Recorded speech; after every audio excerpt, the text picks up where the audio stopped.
A lot of people hold on to who they were. If you want to get to the next level in your life, you have to be willing to sacrifice who you currently are. That means you have to sacrifice your identity, your habits, your appetites, your vices, your friendships, your relationships. You have to be willing to put everything on the line to get to the next level. And I think that I've realized that a lot of entrepreneurs, let's say you're somebody that's done e-commerce for 10 years, or you're somebody who's worked a 9-to-5 or a specific job in a specific avenue for a decade or 2 decades. You usually tend to find your identity with that job.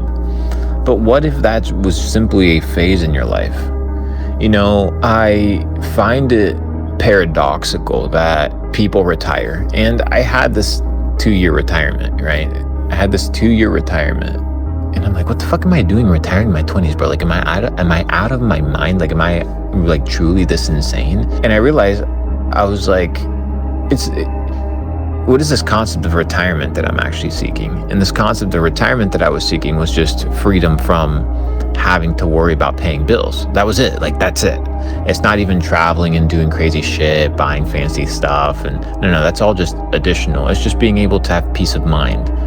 You can buy peace of mind by reducing how much you spend and by increasing how much you make. But the entire premise of this conversation, and the reason I bring this entire point up, is because you need to be able to evolve as you obtain new data sets about reality. So reality will show you how vast the world is, how many perspectives you can tap into, how much information there really is. Guys, there are really intelligent people out there. There are people out there that have advantages above you. There are people who are better gifted, and they are just going to be more successful in the marketplace than you. And that's just how it is. That's the name of the game. You look at somebody that's a top tier dev in crypto, they're making $10 million a year, and they're having a great time with their sweatpants from their living room, and you can't compete because you haven't even read a book, right? So from a success in business, yeah, you can get demolished, and there's always going to be people that are better than you.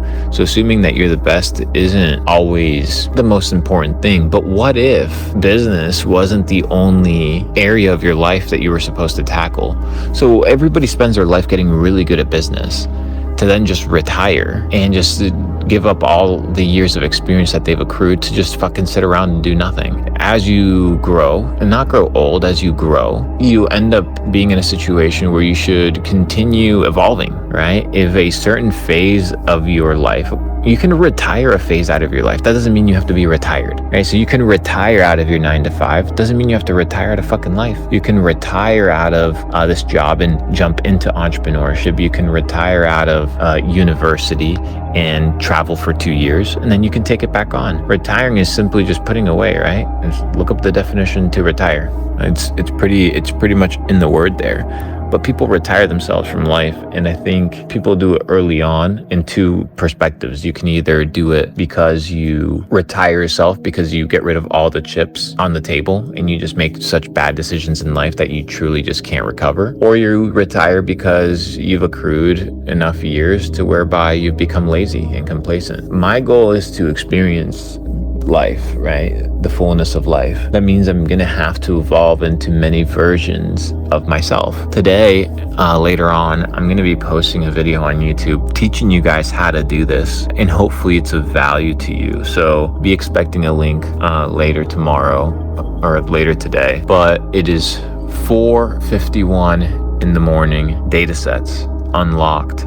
Tapping into new versions of yourself is so powerful. What do you have to give up, and what do you have to adopt in order to get to the next level? That's what you need to ask. And the next level can be in any area of life. You may be doing great in business, but that may not be the area that you need to focus on, right? And everybody wants to be one-dimensional. You have this fat motherfucker coming out of a Lamborghini Aventador, but he has cancer, and he is in a situation where he feels bloated and unhealthy and has arthritis and inflammation and doesn't feel very good. Is that person successful? You could debate that person is quite miserable. Even if they say that they're successful, why? Well, because they're not the best version of themselves. Now, yeah, they may be better off than somebody else. Yeah, they may have excess, but excess doesn't always equal success. And I think that that's the big fallacy, because I think it's about not who has the most, but the one that needs the least. And once you understand that all you need is to evolve, and that everything comes from your ability to become a better version by recreating yourself and retiring old versions of yourself and rebringing those old versions of yourself back whenever you need them. And I'll be sharing with you guys, like I said before on YouTube, how to do this. Well, then life becomes fun, because it's no longer about hitting a specific objective. It's just about enjoying life and leveling up. And the process of life is to level up. So take that today. Walk in power, walk in truth. Hopefully this was a great data set for you guys. I was just sitting here and just meditating my morning sessions, and I wanted to share it with you. Time to reinvent ourselves. See you soon.